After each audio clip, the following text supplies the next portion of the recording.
উচ্চ মাধ্যমিক রাষ্ট্রবিজ্ঞান, দ্বাদশ শ্রেণী, চতুর্থ সেমিস্টার, প্রথম অধ্যায়, আন্তর্জাতিক সম্পর্ক সম্পর্কিত মৌলিক ধ্যান ধারণা। আজকের বিষয় আন্তর্জাতিক সম্পর্কের প্রকৃতি ও বৈশিষ্ট্য। প্রশ্ন: আন্তর্জাতিক সম্পর্কের প্রকৃতি বিশ্লেষণ করো, অথবা আন্তর্জাতিক সম্পর্কের স্বরূপ উদ্ঘাটন করো, অথবা আন্তর্জাতিক সম্পর্কের বৈশিষ্ট্যগুলি কী কী? উত্তরটা শুরু করছি। ভূমিকা: আন্তর্জাতিক সম্পর্ক আধুনিক বিশ্ব রাজনীতির একটি গুরুত্বপূর্ণ বিষয়। তাই আজকের পৃথিবীকে বা আজকের আন্তর্জাতিক পরিস্থিতিকে, এমনকি আজকের দিনে দাঁড়িয়ে দেশের বিভিন্ন বিদেশ নীতির এবং বিভিন্ন অর্থনৈতিক ও সামাজিক নীতি সম্পর্কে বুঝতে গেলে আমাদের অবশ্যই আন্তর্জাতিক সম্পর্ক সম্পর্কে ভালোভাবে জ্ঞান অর্জন করতে হবে। সংজ্ঞা আকারে যদি বলতে চাই তাহলে বলতে হয়, আন্তর্জাতিক সম্পর্ক হলো এমন একটি আন্তঃশাস্ত্রীয় অধ্যয়ন ক্ষেত্র যা বিভিন্ন রাষ্ট্র, অরাষ্ট্রীয় সংগঠন, আন্তর্জাতিক সংস্থা, সরকারি সংগঠন, বহুজাতিক কোম্পানি ও অন্যান্য আন্তর্জাতিক একক ও কারকসমূহের মধ্যস্থিত রাজনৈতিক, কূটনৈতিক, আইনগত, অর্থনৈতিক, সামাজিক ও সাংস্কৃতিক প্রভৃতি সকল ক্ষেত্রে বহুমুখী ও বৈচিত্র্যময়, প্রকাশ্য ও গোপন, সরকারি ও বেসরকারি, যোগাযোগ, সহযোগিতা, দ্বন্দ্ব ও নীতি নির্ধারণের কৌশল নিয়ে তাত্ত্বিক, অভিজ্ঞতামূলক, বৈজ্ঞানিক ও ব্যবহারিক আলোচনা ও বিশ্লেষণ করে। সংজ্ঞাটা অনেকটা জটিল এবং বিভিন্ন বিষয় নিয়ে গঠিত। তার জন্য প্রত্যেকটা বিষয়কে বা প্রত্যেকটা পয়েন্টকে এবার ধাপে ধাপে আলাদা আলাদা করে ডিসকাস করা যাক। আন্তর্জাতিক সম্পর্ক হলো একটি আন্তঃশাস্ত্রীয় অধ্যয়ন ক্ষেত্র, মানে বিভিন্ন শাস্ত্র থেকে এই আন্তর্জাতিক সম্পর্কের উপাদান সংগ্রহ করা হয়েছে। যেমন রাষ্ট্রবিজ্ঞান থেকে এর কিছু উপাদান নেওয়া হয়েছে, যা বিভিন্ন রাষ্ট্রের রাজনৈতিক সিদ্ধান্ত এবং রাজনৈতিক পরিস্থিতির বর্ণনা দেয়। ঠিক তেমনি ইতিহাস থেকেও আন্তর্জাতিক সম্পর্কে বেশ কিছু উপাদান গ্রহণ করা হয়েছে, যা বিভিন্ন রাষ্ট্রের সম্পর্কের ইতিহাস বর্ণনা করে। এছাড়াও অর্থনৈতিক দিক থেকেও বিভিন্ন রাষ্ট্র কিভাবে পরস্পরের সঙ্গে সম্পর্কযুক্ত বা জড়িত, সেগুলোকে নিয়েও ব্যাখ্যা করা হয় আন্তর্জাতিক সম্পর্কে। আর এই সমস্ত কিছু ব্যাখ্যা করতে গেলে স্ট্যাটিস্টিক্স বা পরিসংখ্যান বা নৃতত্ত্ব এগুলোর সাহায্য তো নিতেই হয়। তার জন্য বলা যেতে পারে আন্তর্জাতিক সম্পর্ক যদিও আন্তর্জাতিক সম্পর্ক একটা স্বতন্ত্র শাস্ত্র, তা সত্ত্বেও আন্তর্জাতিক সম্পর্কের মধ্যে সমাজবিজ্ঞানের বাকি শাস্ত্রগুলোর কোনো না কোনো অংশ নিহিত রয়েছে। এই আন্তর্জাতিক সম্পর্ক বিভিন্ন রাষ্ট্র, অরাষ্ট্রীয় সংগঠন, আন্তর্জাতিক সংস্থা, সরকারি সংগঠন, বহুজাতিক কোম্পানি ও অন্যান্য আন্তর্জাতিক কারক ও একক সমূহের মধ্যস্থিত সম্পর্কের আলোচনা ও বিশ্লেষণ করে। আন্তর্জাতিক সম্পর্ক কথাটা শুনলেই বোঝা যাচ্ছে যে রাষ্ট্রের বাইরে গিয়ে আন্তর্জাতিক পরিস্থিতিতে যে সম্পর্ক তৈরি হয় বা যে সম্পর্কের বিন্যাস ঘটে, সেটা নিয়ে এই শাস্ত্রে আলোচনা করা হয়। এবার আন্তর্জাতিক ক্ষেত্রে আমাদেরকে রিপ্রেজেন্ট করে বা আমাদের প্রতিনিধিত্ব করে আমাদের রাষ্ট্রগুলো। তাই বিভিন্ন রাষ্ট্রের মধ্যে সম্পর্ক নিয়ে আন্তর্জাতিক সম্পর্ক আলোচনা করে। সেই রাষ্ট্রগুলো ছাড়াও সেই বিভিন্ন রাষ্ট্র দিয়ে গঠিত রাষ্ট্র জোটগুলো নিয়েও আন্তর্জাতিক সম্পর্ক আলোচনা করে। যেমন ওপেক, সার্ক, ইউরোপিয়ান ইউনিয়ন, এই এমনকি সম্মিলিত জাতিপুঞ্জ, এগুলো বিভিন্ন রাষ্ট্রসমূহের সংগঠন। তাই এই রাষ্ট্র জোটগুলো নিয়ে আলোচনা করে। এছাড়াও কিছু সংস্থা আছে, যেমন red cross society, amnesty international, এরকম বেশ কিছু সংস্থা আছে, যেই সংস্থাগুলোতে আমরা বিশ্ব সমাজের অংশ হিসেবে নিজেদের রিপ্রেজেন্ট করি, কোনো রাষ্ট্রের অংশ হিসেবে নয়। এই ধরনের অরাষ্ট্রীয় সংগঠনগুলো নিয়েও আন্তর্জাতিক সম্পর্ক আলোচনা করে, কারণ এই ধরনের অরাষ্ট্রীয় সংগঠনের অনেক কার্যকলাপের প্রভাব রাষ্ট্রের ওপর তথা বিশ্ব সমাজের ওপর পড়ে। এই ধরনের আন্তর্জাতিক সংস্থা নিয়ে আলোচনা করে। এছাড়াও কিছু বেসরকারি সংগঠন যেমন এনজিওগুলো নিয়ে, বহুজাতিক কোম্পানি যেমন অ্যাপেল, গুগলের মতো বেশ কিছু কোম্পানি আছে, যেই কোম্পানিগুলো পুরো বিশ্বের রাজনীতিকে প্রভাবিত করতে সক্ষম, পুরো বিশ্বের রাজনীতিতে আলোড়ন আনতে সক্ষম। আমরা জানি সোশ্যাল মিডিয়ার ফেসবুক, টুইটার এইগুলো নিয়ে এখন প্রচুর চর্চা হয়, এবং এই ধরনের কোম্পানি যে কোনো দেশের রাজনীতিকে বা অর্থনীতিকে প্রভাবিত করতে পারে। তাই এই ধরনের বহুজাতিক কোম্পানি এছাড়াও অন্যান্য আন্তর্জাতিক কারক ও একক সমূহের মধ্যে সম্পর্ককে বর্ণনা করে। এই অন্যান্য কারকের মধ্যে এই যে বহুজাতিক কোম্পানি বললাম, যেমন আগে বললাম রাষ্ট্র এবং রাষ্ট্রজোট, তেমনি বহুজাতিক কোম্পানি এবং বহুজাতিক কোম্পানিদের নিয়ে গঠিত গিল্ডগুলো, ইকোনমিক বিভিন্ন গিল্ড রয়েছে, ফিনান্সিয়াল বিভিন্ন গিল্ড রয়েছে বা সংস্থা রয়েছে, সেইগুলো প্রভাবিত করে। এছাড়াও অনেক লিডার, বিভিন্ন দেশের বিখ্যাত লিডাররাও প্রভাবিত করে আন্তর্জাতিক সম্পর্ককে। এমনকি সন্ত্রাসবাদী সংগঠনগুলোও আন্তর্জাতিক সম্পর্ককে প্রভাবিত করে। যেমন আমরা ইসরায়েল প্যালেস্তাইনের ক্ষেত্রে বিভিন্ন হামাস বা এই জাতীয় সংগঠনের কথা শুনছি, ভারত পাকিস্তানের ক্ষেত্রে ISI এর কথা শুনি। এই ধরনের কিছু অ্যান্টি সোশ্যাল বা টেররিস্ট অর্গানাইজেশন আছে, যেই অর্গানাইজেশনগুলো আমাদের এই সম্পর্কগুলোকে প্রভাবিত করে। তাই এই সমস্ত সংস্থাগুলোর কাজ নিয়ে এবং গঠন নিয়ে আলোচনা করা হয় এই আন্তর্জাতিক সম্পর্কে। এই আন্তর্জাতিক সম্পর্ক শুধুমাত্র রাজনৈতিক সম্পর্ক নিয়ে আলোচনা করে তা নয়, রাজনৈতিক ছাড়াও কূটনৈতিক, আইনগত, অর্থনৈতিক, সামাজিক, সাংস্কৃতিক প্রভৃতি সকল প্রকারের সম্পর্ক নিয়ে আলোচনা করে। যেমন আমরা যদি কোনো দেশের ক্ষেত্রে দেখি যে এখন খুব চর্চায় রয়েছে যে বিষয়টা, সেটা হলো আমেরিকা চাইনিজ প্রোডাক্টের ওপর বেশি করে ট্যাক্স চাপিয়েছে বা কিছু চাইনিজ প্রোডাক্ট ব্যান করেছে। এটা একটা অর্থনৈতিক ডিসিশন যে চায়না থেকে কোনো বা চীন থেকে কোনো প্রোডাক্ট আসলে, কোনো জিনিসপত্র আসলে সেগুলোর ওপর বেশি ট্যাক্স বসালে পরে সেই প্রোডাক্টটা দেশের মধ্যে বা আমেরিকার মধ্যে বিক্রি হবে না, ফলে চীন ক্ষতিগ্রস্ত হবে। এতে কিন্তু এই ঘটনাটার প্রভাব রাজনীতিতেও আছে। যেমন চীন যদি ক্ষতিগ্রস্ত হয়, তাহলে চীন আমেরিকার থেকে অর্থনৈতিকভাবে দুর্বল হবে, আর অর্থনৈতিক দুর্বলতা আজকের দিনে রাজনৈতিক বা অন্যান্য দিকের দুর্বলতাকেও ডেকে আনে। সেক্ষেত্রে এই ধরনের অর্থনৈতিক ডিসিশনগুলোও রাজনীতিকে প্রভাবিত করে। শুধু তাই নয়, এটা একটা আইনগত ডিসিশনও বটে।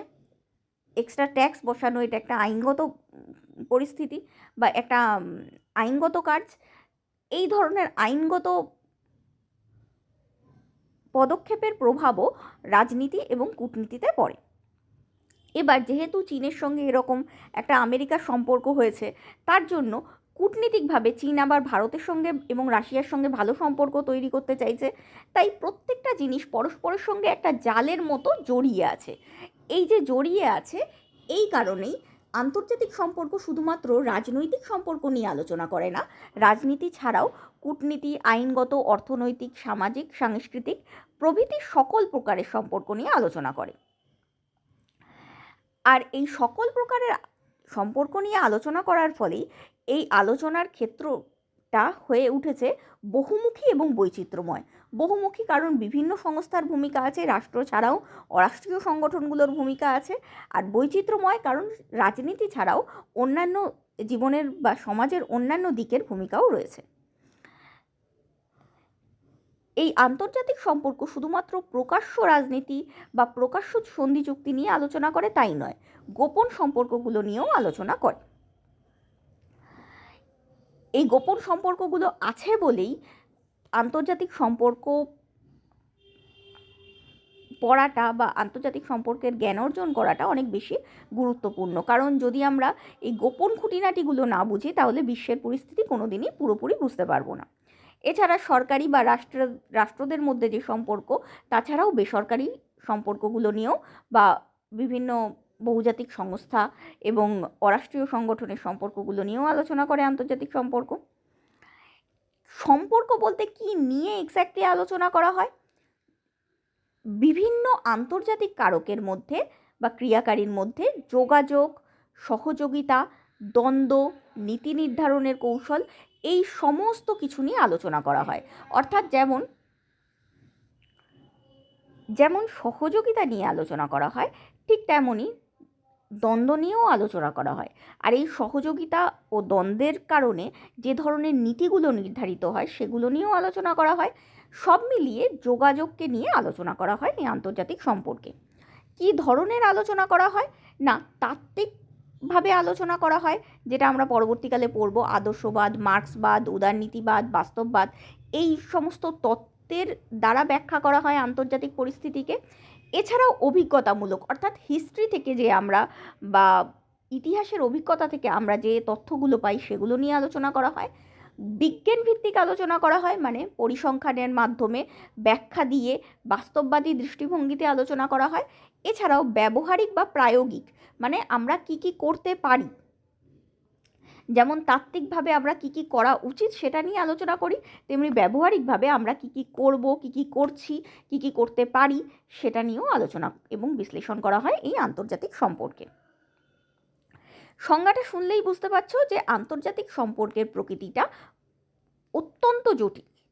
এটা একটা অত্যন্ত জটিল প্রকৃতির শাস্ত্র। নিম্নলিখিত বৈশিষ্ট্যগুলোর মাধ্যমে আমরা আন্তর্জাতিক সম্পর্কের স্বরূপ বিশ্লেষণ করতে পারি।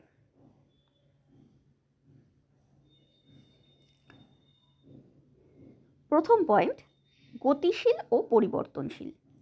আন্তর্জাতিক সম্পর্ক একটি গতিশীল শাস্ত্র। এটি অবিচ্ছিন্নভাবে নির্দিষ্ট পদ্ধতি দ্বারা পরিচালিত ও নিয়ন্ত্রিত হয়। আন্তর্জাতিক সম্পর্ক সবসময় পরিবর্তিত হয়।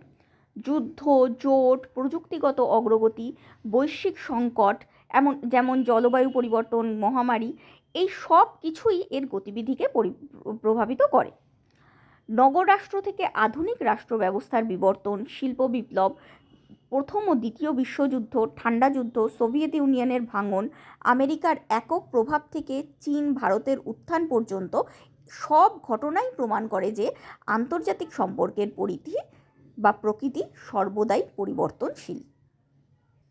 মানে আন্তর্জাতিক সম্পর্ক কোনো স্টিল ফটোগ্রাফের মতো নয়, এটা একটা ভিডিওর মতো। এটা চলতে থাকছে, কোনো সময় এটা থেমে যায় না। এবং শুধু এটা চলমান তাই নয়, এটা পরিবর্তনশীল।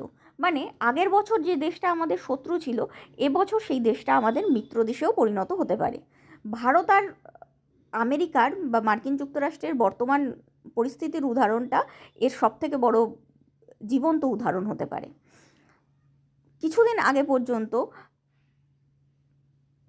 মার্কিন যুক্তরাষ্ট্র এবং ভারত অত্যন্ত বন্ধুত্বপূর্ণ সম্পর্কে ছিল। আর আজ পর্যন্ত দুই দেশের প্রধানমন্ত্রী বা প্রেসিডেন্টের পরিবর্তন না হওয়া সত্ত্বেও, মানে আমেরিকার প্রেসিডেন্ট ডোনাল্ড ট্রাম্প এবং ভারতের প্রধানমন্ত্রী নরেন্দ্র মোদীর পরিবর্তন না হওয়া সত্ত্বেও এই দুটো দেশ এখন প্রায় শত্রু দেশে পরিণত হয়েছে। আমেরিকা ভারতের পণ্যের ওপর বেশি ট্যাক্স বসাচ্ছে, সেই কারণে ভারত আবার আমেরিকার অপছন্দ সত্ত্বেও চীনের সাথে গিয়ে বন্ধুত্ব করছে।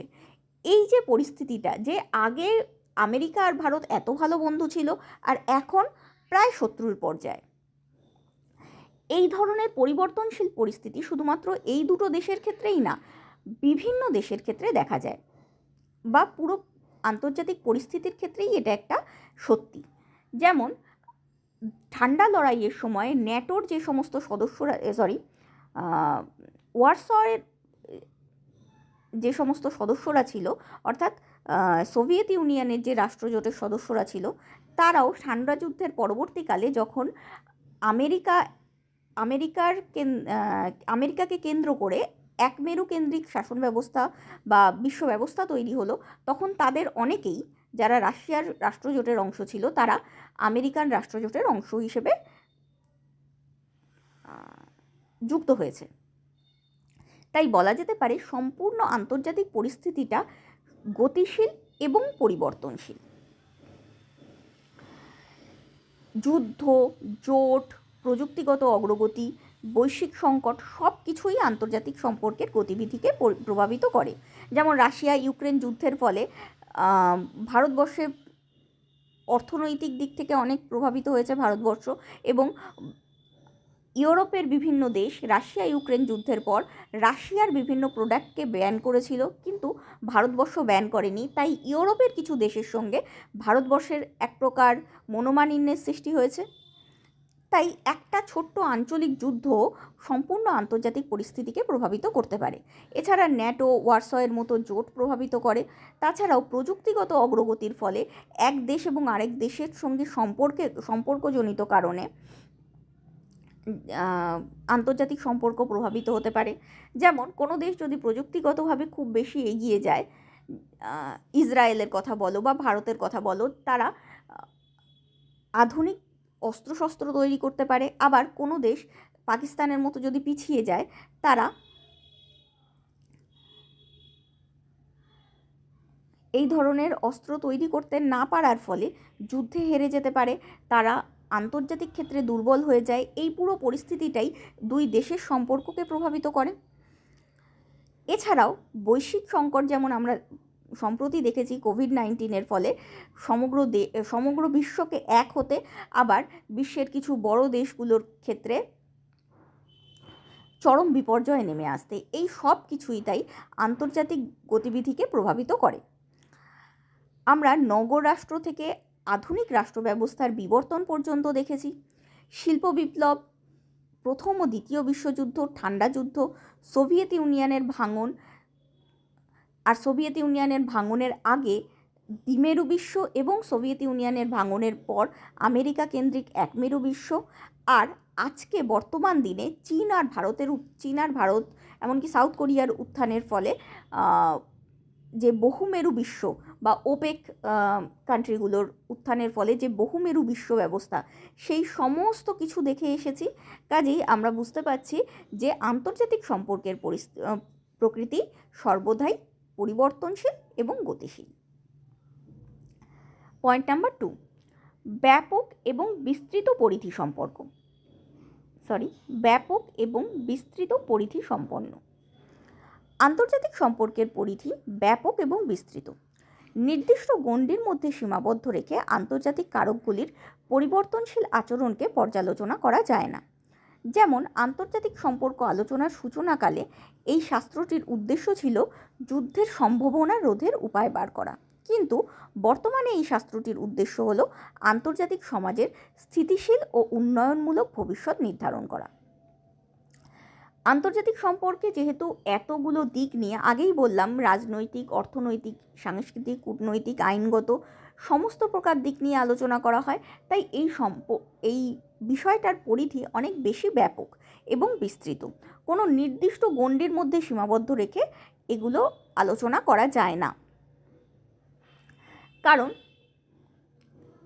আমরা আগেই বলেছি যে অর্থনীতি রাজনীতিকে প্রভাবিত করে, রাজনীতি কূটনীতিকে প্রভাবিত করে, আর এই সমস্ত কিছু মিলে আইন এবং সংস্কৃতিকেও প্রভাবিত করে।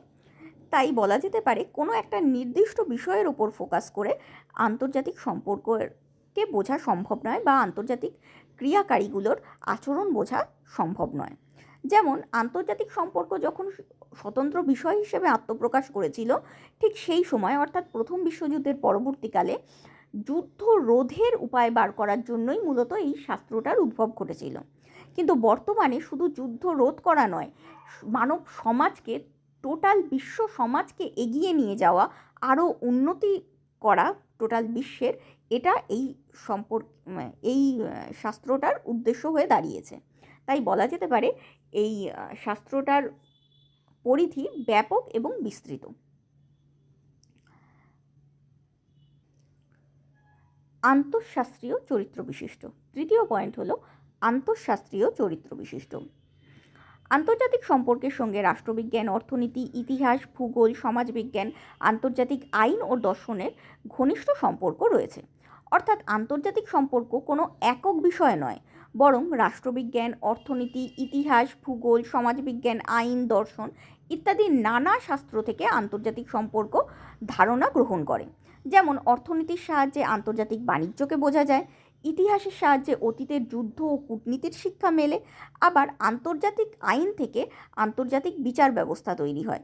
উদাহরণস্বরূপ বলা যায়, একটি অর্থনৈতিক নিষেধাজ্ঞার প্রভাব বোঝার জন্য অর্থনীতির জ্ঞান থাকা প্রয়োজন।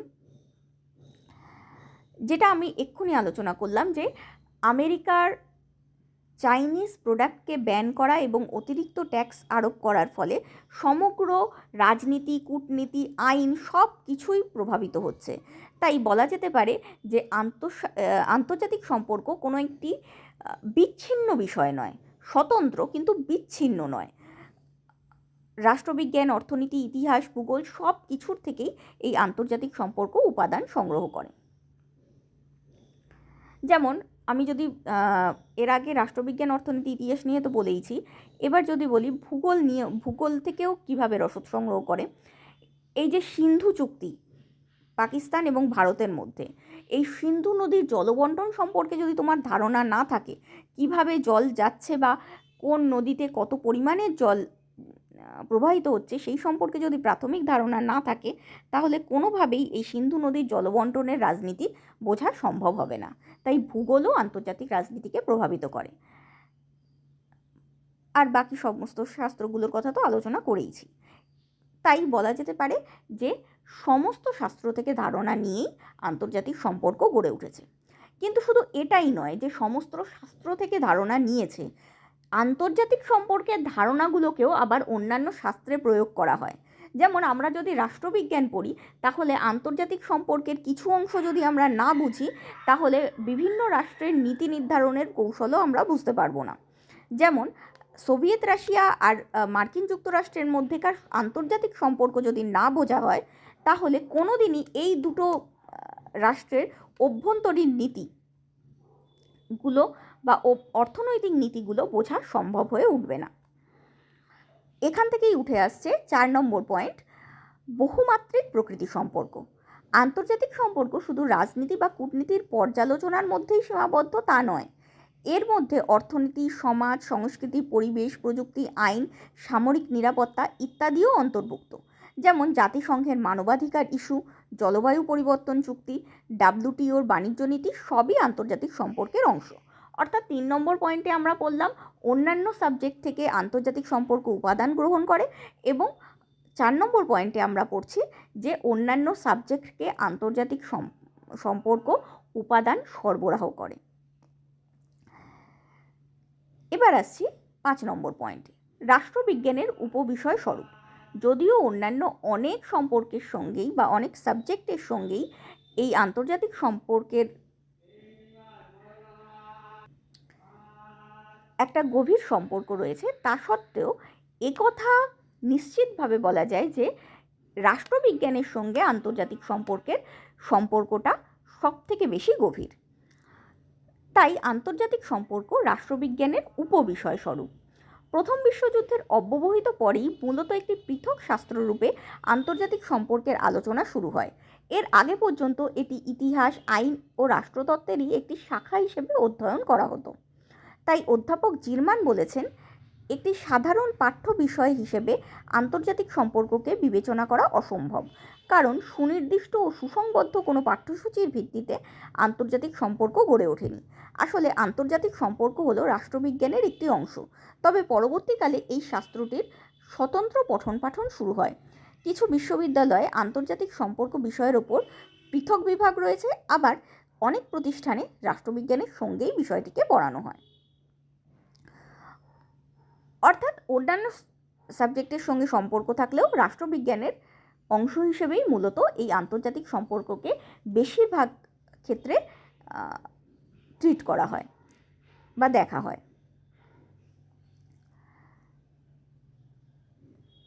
তাই বিশ্বের এখনও বেশ কিছু বিশ্ববিদ্যালয়ে এই সাবজেক্টটাকে স্বতন্ত্র সাবজেক্ট রূপে নয়, বরং রাষ্ট্রবিজ্ঞানের অংশরূপে পড়ানো হয়। পরবর্তী পয়েন্ট, উন্মুক্ত ধাঁচের। আন্তর্জাতিক ব্যবস্থার মধ্যে সার্বভৌম রাষ্ট্রগুলির আচরণ নিয়ন্ত্রণ করার মতো কোনো বিশ্বব্যাপী কর্তৃপক্ষ নেই। সেই কারণে আন্তর্জাতিক ব্যবস্থা নৈরাজ্যমূলক। প্রত্যেকটি রাষ্ট্র এবং তাদের ভিন্নধর্মী জাতীয় স্বার্থ এখানে উন্মুক্ত বিশ্ব ব্যবস্থার উপকরণ বা অংশ হিসেবে বিবেচিত হয়। এমতাবস্থায় আন্তর্জাতিক সম্পর্কের প্রকৃতি নির্দিষ্ট গণ্ডির মধ্যে আবদ্ধ থাকে না, বরং উন্মুক্ত বিষয় হিসেবে বিবেচিত হয়। অর্থাৎ আন্তর্জাতিক ক্ষেত্রে কোনো সার্বভৌম কর্তৃপক্ষ নেই, রাষ্ট্রগুলো সার্বভৌম। আমরা যদিও জানি যে সম্মিলিত জাতিপুঞ্জ কিছুটা কন্ট্রোল করতে পারে অন্যান্য রাষ্ট্রকে বিভিন্ন কিছুর ধমকি দিয়ে, কিন্তু কন্ট্রোল করা আর সম্পূর্ণভাবে রাজত্ব করার মধ্যে ডিফারেন্স আছে। প্রভাবিত করতে পারে, কিছুটা প্রভাব বিস্তার করতে পারে সম্মিলিত জাতিপুঞ্জ বা বড় বড় রাষ্ট্রগুলো অন্যান্য রাষ্ট্রের ওপর, কিন্তু একটা কথা অনস্বীকার্য যে প্রত্যেকটা রাষ্ট্র সার্বভৌম, তাই সে কি করবে সেটা চাপিয়ে দেওয়ার অধিকার অন্য কারোর নেই। সেটা নিয়ে ডাইরেক্ট করা যেতে পারে বা নির্দেশ দেওয়া যেতে পারে, কিন্তু আদেশ দেওয়ার ক্ষমতা কারোর নেই। এই কারণেই বিশ্ব ব্যবস্থাটা নৈরাজ্যমূলক, মানে যেখানে রাজা নেই কোনো, এরকম পরিস্থিতি। এবার এই পরিস্থিতিতে প্রত্যেকটা রাষ্ট্র নিজের নিজের স্বার্থ নিয়ে লড়ছে, সেই স্বার্থের সঙ্গে অন্যান্য রাষ্ট্রের আবার সংঘাত তৈরি হচ্ছে। যেমন ভারত পাকিস্তানের কথা বলতে পারি, বা বিভিন্ন দেশের কথা বলতে পারি। কোনো দেশ যদি দূরবর্তী কোনো দেশের কথা বলি, চীন যদি অর্থনৈতিকভাবে এগিয়ে যায় সেটা আমেরিকার পক্ষে ডেঞ্জারাস, কাজেই আমেরিকা নিজের স্বার্থে কাজ করবে। এইভাবে প্রত্যেকটা রাষ্ট্রের সঙ্গে অন্য রাষ্ট্রের জাতীয় স্বার্থের একটা ক্ল্যাশ বা একটা দ্বন্দ্ব তৈরি হয়। সেই দ্বন্দ্বগুলোর ভিত্তিতেই এই সম্পূর্ণ আন্তর্জাতিক ব্যবস্থাটা গড়ে উঠেছে, এবং এই দ্বন্দ্বগুলোকে কেউ সম্পূর্ণ কন্ট্রোলে নিতে পারে না। তার জন্যই এটাকে একটা উন্মুক্ত ধাঁচের সাবজেক্ট হিসেবে বর্ণনা করা হয়। তাকে এই সাবজেক্টটাকে কোনো গণ্ডির মধ্যে আবদ্ধ রেখে নয়, বরং উন্মুক্ত বিষয় হিসেবে পড়াশোনা করা হয়। পরবর্তী পয়েন্ট, বহুমুখী বৈশিষ্ট্য সম্পন্ন। আন্তর্জাতিক সম্পর্কের মূল একক রাষ্ট্র হলেও কেবল রাষ্ট্রগুলিই এখানে প্রভাবশালী নয়। ঐতিহাসিকভাবে আন্তর্জাতিক সম্পর্কের মূল কেন্দ্রবিন্দু ছিল রাষ্ট্র এবং রাষ্ট্রীয় সরকারগুলো। রাষ্ট্রই ছিল সার্বভৌম সত্তা এবং প্রধান কারক। তবে বর্তমানে বিশ্বায়নের যুগে রাষ্ট্রের একচেটিয়া আধিপত্য কমেছে। এখন আন্তর্জাতিক সংস্থা যেমন জাতিসংঘ, বিশ্ব ব্যাংক, আঞ্চলিক জোট যেমন এশিয়ান, ইউরোপিয়ান ইউনিয়ন, বহুজাতিক কর্পোরেশন যেমন গুগল,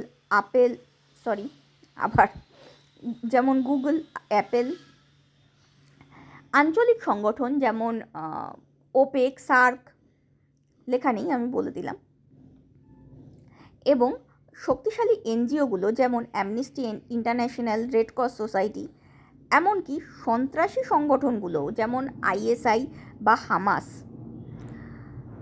আন্তর্জাতিক সম্পর্ককে প্রভাবিত করে। আমি আগেই আলোচনা করেছি এই পয়েন্টটা, যে আগে রাষ্ট্রগুলো বেশি প্রভাবশালী হলেও এখন বিভিন্ন বহুজাতিক সংস্থা, যেহেতু বিশ্বায়নের যুগ বা ধনতান্ত্রিক অর্থনীতির যুগ, তাই বিভিন্ন আন্তর্জাতিক সংস্থা, বিশেষ করে অর্থনৈতিক সংস্থাগুলো, এছাড়াও বিশ্বজনীন রাষ্ট্রীয় সংগঠনগুলো যেমন জাতিসংঘ, বিশ্ব ব্যাংক, তাছাড়াও ওপেক, সার্কের মতো আঞ্চলিক সংগঠন, এই সব কিছুই, এমনকি সন্ত্রাসী সংগঠনগুলো আন্তর্জাতিক সম্পর্ককে প্রভাবিত করে। তার জন্য এই আন্তর্জাতিক সম্পর্ককে বহুমুখী বৈশিষ্ট্য সম্পন্ন সাবজেক্ট বলা হয়। পরবর্তী পয়েন্ট, জাতীয় স্বার্থ ও ক্ষমতা কেন্দ্রিক। আমি আগেই আলোচনা করেছি যে নৈরাজ্যমূলক আন্তর্জাতিক পরিস্থিতিতে প্রতিটা রাষ্ট্র নিজের নিজের জাতীয় স্বার্থ নিয়ে লড়ে, এবং প্রতিটা রাষ্ট্রের জাতীয় স্বার্থের সঙ্গেই কোনো না কোনোভাবে অন্য রাষ্ট্রের জাতীয় স্বার্থ জড়িয়ে রয়েছে, সেটা দ্বন্দ্বমূলকভাবেই হোক বা সহযোগিতামূলকভাবেই হোক। তাই এই সমস্ত কিছু নিয়ে, জাতীয় স্বার্থ এবং ক্ষমতা নিয়ে আলোচনা করাটাও আন্তর্জাতিক সম্পর্কের একটা কাজ। প্রতিটি রাষ্ট্র জাতীয় স্বার্থের, যেমন সীমান্ত সুরক্ষা, অর্থনৈতিক উন্নতি, প্রাকৃতিক সম্পদ সংগ্রহ, রাজনৈতিক প্রভাব বিস্তার ইত্যাদির ভিত্তিতেই যে কোনো সিদ্ধান্ত গ্রহণ করে স্বাভাবিকভাবেই, এবং এই সমস্ত কিছুর ভিত্তিতেই তারা মিত্র বা শত্রু নির্বাচন করে এবং আন্তর্জাতিক সম্পর্ক বা আন্তর্জাতিক পরিস্থিতিকে পরিচালনা করে। যেমন মিত্রদের সঙ্গ দেয় আন্তর্জাতিক ফোরামে এবং শত্রুদের সঙ্গ দেয় না। কাজে কী করবে না করবে সেটা তাদের জাতীয় স্বার্থের ওপর নির্ভর করে।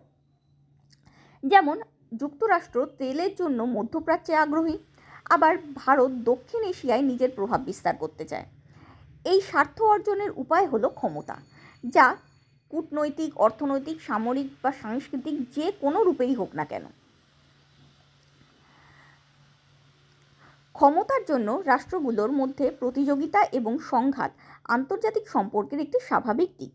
ক্ষমতা হলো আন্তর্জাতিক রাজনীতির প্রধান চালিকা শক্তি। রাষ্ট্রগুলির আচরণ, সিদ্ধান্ত, পারস্পরিক সম্পর্ক ক্ষমতা অর্জন ও তার সম্প্রসারণের ভিত্তিতেই নিয়ন্ত্রিত বা নির্ধারিত হয়।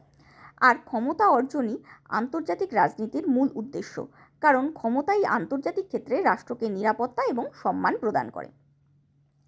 আমরা জাতীয় স্বার্থের বিষয়টা তো বুঝতে পেরেছি, কিন্তু এই জাতীয় স্বার্থটা আমরা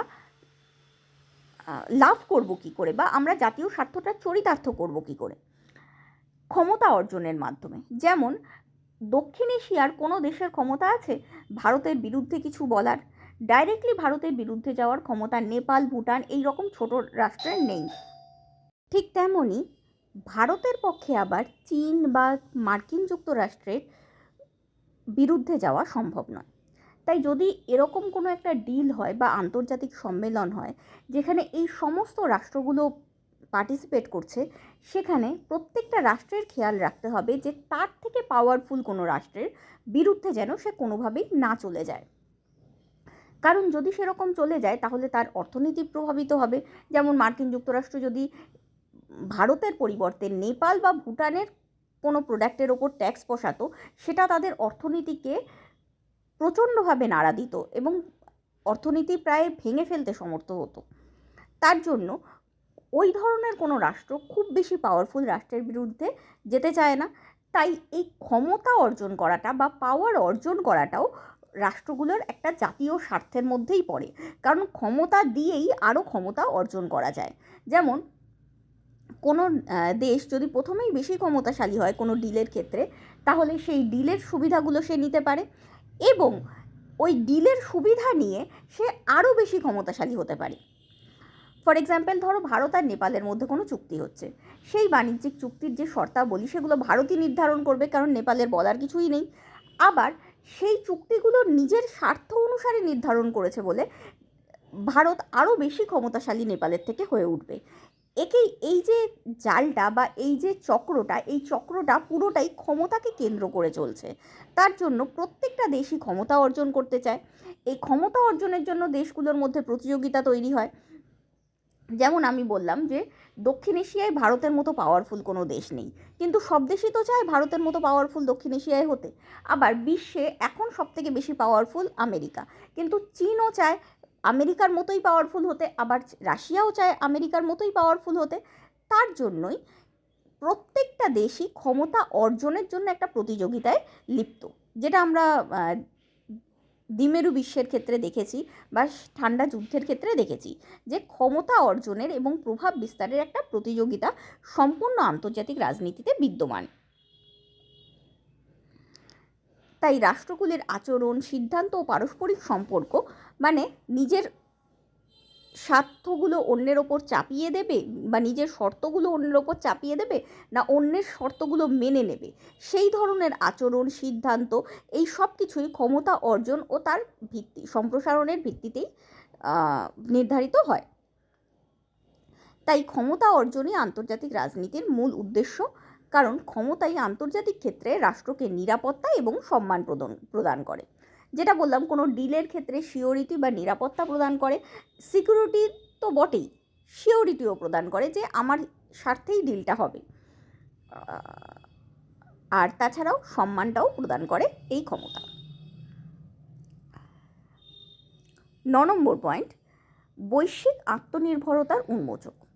বর্তমান যুগে কোনো রাষ্ট্র একা থাকতে পারে না।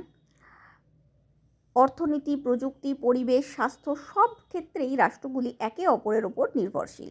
যেমন কোভিড-19 মহামারীর সময় ভ্যাকসিন উৎপাদন ও বিতরণে আন্তর্জাতিক সহযোগিতা অপরিহার্য হয়ে দাঁড়ায়।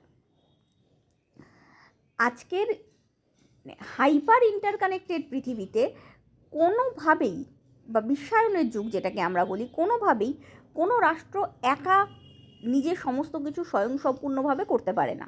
যেমন আমরা দেখেছি রাশিয়া ইউক্রেন যুদ্ধের ফলে তেলের দাম বেড়ে যায়, বা কোভিড-19 ভ্যাকসিন বিতরণের সময় বাকি সমস্ত রাষ্ট্রগুলোর সহযোগিতা অপরিহার্য হয়ে পড়ে।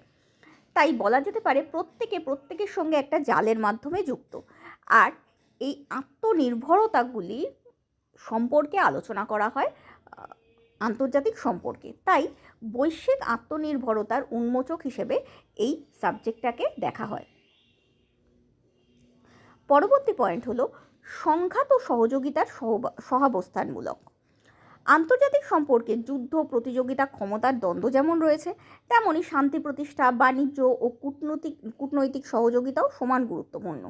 রাষ্ট্রগুলো একদিকে যেমন স্বার্থের সংঘাতে জড়িয়ে পড়ে, তেমনি আবার বৈশ্বিক সমস্যা যেমন জলবায়ু পরিবর্তন, সন্ত্রাসবাদ, মহামারী প্রভৃতির মোকাবিলা করতে এবং দ্বিপাক্ষিক সুবিধার্থে যেমন বাণিজ্য ও তথ্য আদান প্রদানের জন্য তারা একে অপরের সহযোগিতাও করে। যেমন ভারত পাকিস্তানের মধ্যে সীমান্ত সংঘাতও আছে, একই সঙ্গে তারা সার্কের সদস্য হয়ে আঞ্চলিক সহযোগিতা আলোচনাতেও অংশ নেয়। তাই বলা যেতে পারে যে আন্তর্জাতিক সম্পর্ক হলো সহযোগিতা এবং সংঘাতের সমন্বয়মূলক বা সহযোগিতা এবং সংঘাতের সহাবস্থানমূলক। এই আন্তর্জাতিক সম্পর্কের ক্ষেত্রে সহযোগিতা যেমন আছে, দ্বন্দ্বও তেমন আছে। ভারত পাকিস্তানের সম্পর্কই এর উদাহরণ। যেমন আমরা সার্কের মেম্বার হিসেবে সহযোগিতা করি পরস্পরের, ঠিক তেমনি ভারত পাকিস্তানের মধ্যে সীমান্ত নিয়ে সংঘাতও রয়েছে। এই বিষয়টা প্রত্যেকটা দেশের ক্ষেত্রেই সেম। যেমন কোভিড-19 সময় সমস্ত দেশ পরস্পরকে সহযোগিতা করেছে, কিন্তু বাস্তবে সমস্ত দেশ অর্থনৈতিকভাবে প্রতিযোগী। তাই বলা যেতে পারে সংঘাত ও সহযোগিতা দুটোরই সহাবস্থান লক্ষ্য করা যায় এই আন্তর্জাতিক সম্পর্কের মধ্যে। পরবর্তী পয়েন্ট আন্তর্জাতিক আইন ও নিয়মাবলী সমন্বিত। আন্তর্জাতিক আইন রাষ্ট্র ও অরাষ্ট্রীয় শক্তির পারস্পরিক আচরণ নিয়ন্ত্রণ, অধিকার ও দায়িত্ব নির্ধারণ করে। আন্তর্জাতিক আইনের মূল উদ্দেশ্য হল রাষ্ট্র ও বৈশ্বিক সমাজকে একটি ন্যায্য, স্থিতিশীল, সুবিচারপূর্ণ, শৃঙ্খলাবদ্ধ ও সংগঠিত কাঠামোর মধ্যে আনা। মানে আন্তর্জাতিক আইন কি কাজ করে না, রাষ্ট্র আর অন্যান্য অরাষ্ট্রীয় যে আন্তর্জাতিক সংগঠন সেগুলোকে একটা সিস্টেমের মধ্যে নিয়ে আসে। সেগুলোর কারোর প্রতি যেন অন্যায্যতা না হয়, অন্যায় না হয়, সেগুলোর খেয়াল রাখে। তাছাড়াও পুরো পরিস্থিতিটাকে স্থিতিশীল করে, পরস্পরের সঙ্গে লড়াই করে যেন একটা বিচ্ছিন্ন পরিস্থিতি না তৈরি, বা বিচ্ছিন্ন না মানে একটা বিক্ষিপ্ত পরিস্থিতি না তৈরি হয়, একটা অরাজকতা না তৈরি হয়, সেই বিষয়টার খেয়াল রাখে। প্রত্যেকে যাতে সুবিচার পায়, ন্যায় পায়, সেদিকটা খেয়াল রাখে এবং এই সমগ্র সমাজটাকে শৃঙ্খলাবদ্ধ ও সুসংগঠিত করে, অর্থাৎ একটা সিস্টেমের মধ্যে নিয়ে চলে আসে। এই আন্তর্জাতিক আইন বলতে সাধারণত আমরা বুঝি আন্তর্জাতিক সন্ধি, চুক্তি, কনভেনশন, যেমন Vienna convention on law of treaties, মানে কিভাবে চুক্তি করতে হয় সেই নিয়ে ভিয়েনা কনভেনশন হয়েছিল। আন্তর্জাতিক প্রতিষ্ঠান কর্তৃক নির্ধারিত নিয়মাবলী, যেমন জাতিসংঘের সনদ বা ইত্যাদি, ওপেক, সার্ক এগুলোর নিয়মাবলী। মানবাধিকার আইন, যেমন universal declaration of human rights 1948। সমুদ্র আইন, যুদ্ধ আইন যেটা জেনেভা কনভেনশনে হয়েছে, যুদ্ধবন্দীদের সঙ্গে কি করা হবে সেই সংক্রান্ত আইনগুলো। পরিবেশ সংরক্ষণ সংক্রান্ত আইন, যেমন প্যারিস চুক্তিতে হয়েছে। এই সমস্ত কিছু আন্তর্জাতিক সম্পর্ককে বহুলাংশে নিয়ন্ত্রণ করে বলে আন্তর্জাতিক সম্পর্কের আলোচনার অন্তর্ভুক্ত। অর্থাৎ এই সব কিছুই আন্তর্জাতিক সম্পর্ককে প্রভাবিত করে। যেমন কোনো দেশে যুদ্ধ হলে যুদ্ধবন্দীদের সঙ্গে কি করা হবে সেই বিষয়টা অন্য দেশের সঙ্গে বা যে দেশ হেরে গেছে তার সঙ্গে তার সম্পর্ককে নিয়ন্ত্রণ করে। আবার এই দুই দেশের সম্পর্ক সমগ্র আন্তর্জাতিক সম্পর্ককেও নিয়ন্ত্রণ করে।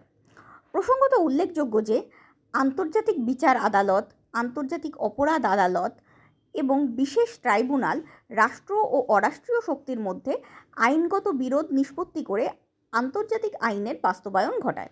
অর্থাৎ এই আন্তর্জাতিক আইনগুলো শুধু রয়েছে তাই নয়, এগুলো তো বাস্তবেও প্রযুক্ত করতে হবে। এই আইনগুলোর প্রয়োগ করা হয় আন্তর্জাতিক বিচার আদালত, আন্তর্জাতিক অপরাধ আদালত এবং বিশেষ ট্রাইব্যুনালের মাধ্যমে। আন্তর্জাতিক আইন বাধ্যতামূলক না হলেও আন্তর্জাতিক আইন মান্য করা রাষ্ট্রগুলির সম্মান রক্ষার ক্ষেত্রে এবং অন্যান্য রাষ্ট্রের সহযোগিতা লাভের ক্ষেত্রে ইতিবাচক প্রভাব ফেলে।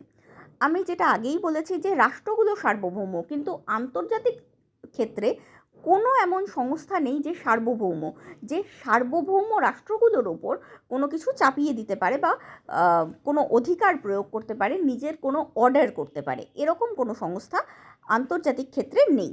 যেহেতু নেই, তার জন্য আন্তর্জাতিক আইন মানাও বাধ্যতামূলক নয়।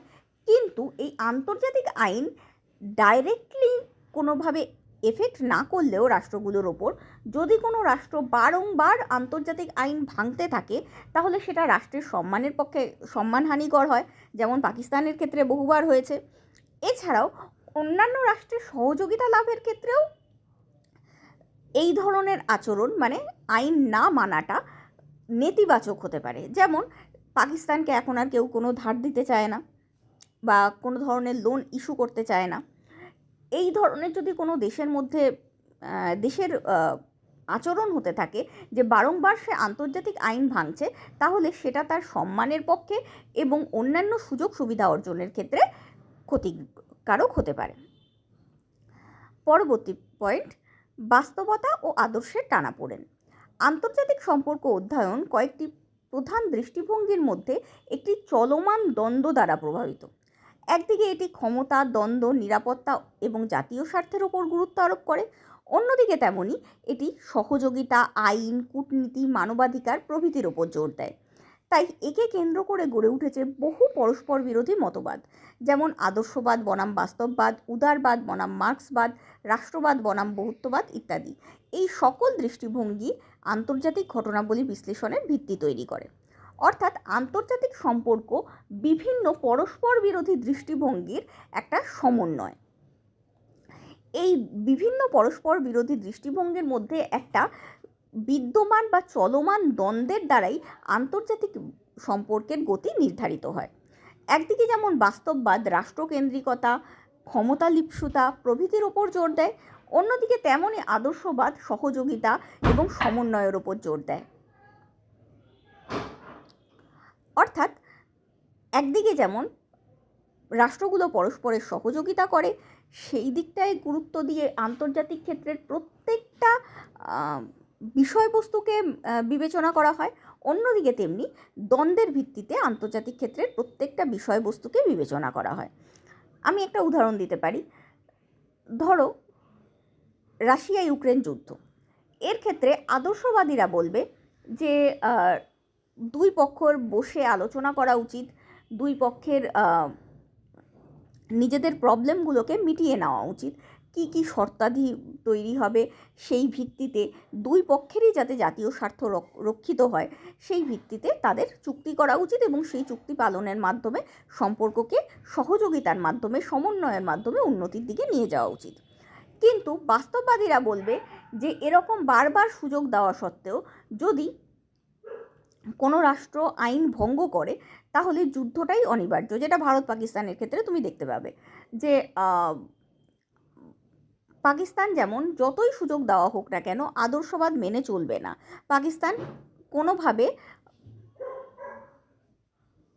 আক্রমণ করার বা গোপন ষড়যন্ত্র করার চেষ্টা করতে থাকে। তাই ভারত পাকিস্তানের যে এই ধরনের সম্পর্ক, এটাকে আবার আমরা বাস্তববাদ দিয়েই বিবেচনা করব। অ্যাকচুয়ালি দুটোর সমন্বয় দিয়ে আমরা টোটাল আন্তর্জাতিক পরিস্থিতিকে বিবেচনা করি। ঠিক তেমনই উদারবাদ বনাম মার্ক্সবাদ, রাষ্ট্রবাদ বনাম বহুত্ববাদ, অর্থাৎ রাষ্ট্র মেন কারক, মেন ক্রিয়াকারী আন্তর্জাতিক ক্ষেত্রে নাকি অন্যান্য রাজনৈতিক অরাজনৈতিক সংস্থাগুলো, সেটা নিয়েও একটা দ্বন্দ্ব রয়েছে। তাছাড়া উদারবাদ এবং মার্ক্সবাদ অর্থাৎ সহযোগিতা এবং শ্রেণীদ্বন্দ্ব, এই দুইয়ের মধ্যেও একটা, বা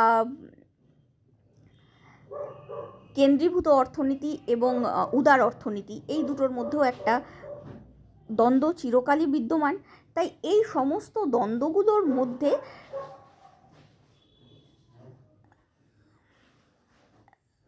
এই সমস্ত দ্বন্দ্বগুলোর দ্বারা নির্ধারিত হয় আন্তর্জাতিক সম্পর্কের প্রকৃতি। উপসংহার। উপরের আলোচনার আলোকে বলা যায় যে আন্তর্জাতিক সম্পর্কের প্রকৃতি একক নয়, বরং জটিল, গতিশীল এবং বহুমুখী। এটি যেমন ক্ষমতা, জাতীয় স্বার্থ ও সংঘাতের সঙ্গে যুক্ত, তেমনি সহযোগিতা, আইন, মানবাধিকার ও বৈশ্বিক উন্নয়নের সঙ্গেও সম্পর্কিত। রাষ্ট্র ও অরাষ্ট্রীয় উভয় ধরনের শক্তিই এর ক্ষেত্রে প্রভাব বিস্তার করে। বাস্তবতা ও আদর্শের টানাপোড়েনের মাঝেই আন্তর্জাতিক সম্পর্কের প্রকৃত স্বরূপ প্রকাশ পায়।